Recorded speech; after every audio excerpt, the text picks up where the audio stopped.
Hello and welcome to another review from Colour with Claire. Today I'm reviewing Halloween by Mardel Rubio, a Filipino artist. This is one of 7 colouring books he's illustrated, published by Phoenix Amulet, and I've reviewed the most recent 3 on my channel. Some parts of this review will be the same as my other reviews of Mardel's books because the physicalities of all his books are identical. The book's roughly A4 in size and has a card cover with a hidden binding, which means it looks great on the shelf, but it has that much sought after spiral binding that the majority of colourists love. This means the whole book lays flat no matter which part you're at, and left-handed colourists have that ease of colouring as well. The paper, and in fact the whole production of this book, is exceptional quality, as we've come to expect from Phoenix Amulet. Every page is one-sided and perforated, so you can remove it cleanly without having the jagged edge of the spiral showing. The paper is really thick and extremely toothy, so much so I think it's the deepest and roughest tooth I've ever come across in colouring books. This makes it amazing for coloured pencil layering, and it soaks up markers really well too. I've tried pencils, alcohol markers on here, and water-based pens on Mardel's books, and the paper takes all mediums perfectly. So Halloween is obviously all about the freakish, the scary and the macabre, but in a very artistic way rather than too gruesome, although there is a little bit of that in here too. We have creepy pumpkin men and faceless statues, haunted houses, embryos in glass jars, voodoo dolls and plenty of skulls.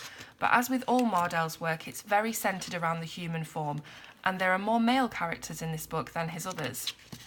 Lots of the pages have a black background already filled in, which will thankfully save our black pens from running out of ink or our pencils out of lead. But there is a number of pages with blank backgrounds too. This is my favourite of all Mardel's books, not only because I love anything to do with horror, but also because his illustrative style really lends itself to this subject matter, in that his human portraits are always very lavish and gothic in dress, so he does a great job of walking that fine line between crude objects like zombies and vampires, and a beautiful piece of artwork. The line work's all very consistent. There isn't anywhere where you particularly need fine liners. It's not hyper intricate. There are lots of open spaces.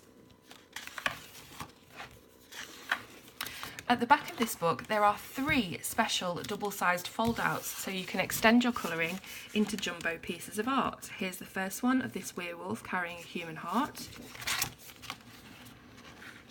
We have another one with a skull demon with wings and horns holding onto a pumpkin. And lastly we have this vampire lady. So all of this absolutely stunning original artwork, coupled with the quality and care taken on the publication, really does make for an amazing colouring book. And if this subject matter isn't one that you like colouring, you can get this same quality in Mardel's other books, so do have a look at my other reviews of his. This book's available on Amazon UK for around £12 and $16 on Amazon US. It isn't on the book depository as yet, but some of Mardel's other books are, so it'd be worth keeping an eye out if you live in other countries. Check the description box for all the links to buy as usual. I hope you've enjoyed this review. If you have, please let me know by clicking the like button, subscribing to the channel and leaving me a comment if you have time. Thanks for watching, and I'll see you soon on Colour with Claire.